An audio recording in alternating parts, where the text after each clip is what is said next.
Welcome to my channel life is beautiful. ముందుగా వాసవి మాత అమ్మవారి అనుగ్రహం మనపై ఎప్పుడూ ఉండాలని ఆశిస్తూ ఇవాళ విజయవాడ బ్రాహ్మణ్స్ వీధి వన్ టౌన్లోనండి శ్రీ లక్ష్మీ నారాయణ ఆర్యవైశ్య మందిరంలో అమ్మవారి ఆత్మార్పణ సందర్భంగా ఎంత వైభవంగా రంగరంగ వైభవంగా చాలామంది అండి, వేలాది మంది అమ్మవారి కుంకుమార్చన జరిగిందండి. ఎంత అద్భుతంగా జరిగిందోనండి, చాలా బాగా జరిగిందండి. చూడండి, ఎటు చూసిన ఇక్కడ ప్లేసు కింద కింద పైన మొత్తం చాలా వేలాది మంది వచ్చారండి.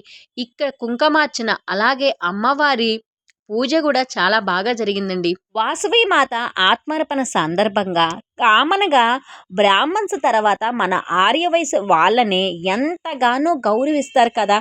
మనం చేసే పూజా విధానాన్ని అలాగే చాలామంది గౌరవిస్తారు, ఇంకా నచ్చుతారు కూడా. వాసవి మాత మన ఆర్యవైశ్య కులదేవత. ఈరోజు ప్రతి వాసవి మాత అమ్మవారి గుళ్ళో అలాగే అనేక చోట్ల ఎన్నో పూజలు అలాగే కుంకుమార్చన కూడా జరుపుకుంటారు కదా.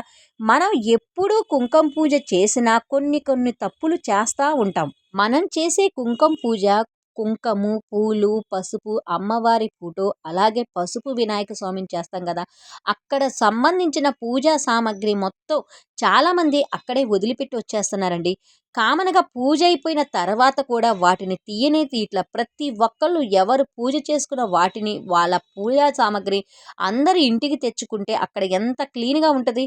ఇక్కడ చూడండి, నేను చేసిన పూజా సామాగ్రి మొత్తం అంటే నేను అక్కడికి వెళ్ళేటప్పుడు కుంకంకి ఒక బాక్స్ తీసుకెళ్ళానండి. కుంకం పూజ చేసుకున్నప్పుడు కొంతమంది రారు కదండి. ఇలా ఉన్న కుంకాన్ని మొత్తం నేను తీసుకొచ్చుకున్నానండి.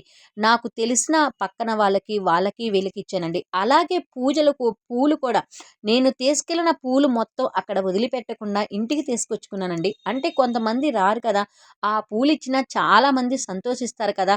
అక్కడ మనం చేసిన పూజా సామాగ్రి మొత్తం వదిలిపెట్టకుండా ప్రతి ఒక్కళ్ళు ఇంటికి తెచ్చుకొని ఒకవేళ మనకు మిగిలిన గంగాజలంలో నిమజ్జనం చేస్తే చాలండి. మనం చేసే పూజా విధానం అంటే మన ఆర్యవైశ్యులు చేసే వాళ్ళని చూసి చాలామంది నేర్చుకుంటారు కదా.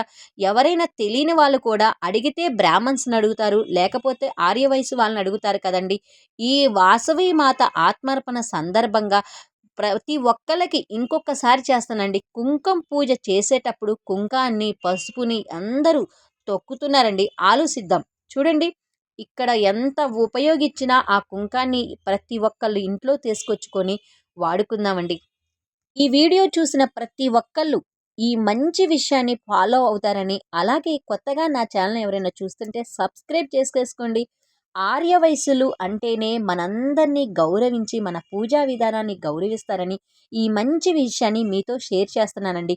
ఈ వీడియో నచ్చితే ప్లీజ్ లైక్, షేర్, సబ్స్క్రైబ్ చేసుకోండి. ఆ అమ్మవారి అనుగ్రహం, వాసవి మాత అమ్మవారి అనుగ్రహం మనందరికీ ఎప్పుడూ ఎల్లప్పుడూ ఉండాలని ఆశిస్తూ ప్లీజ్ లైక్, షేర్, సబ్స్క్రైబ్.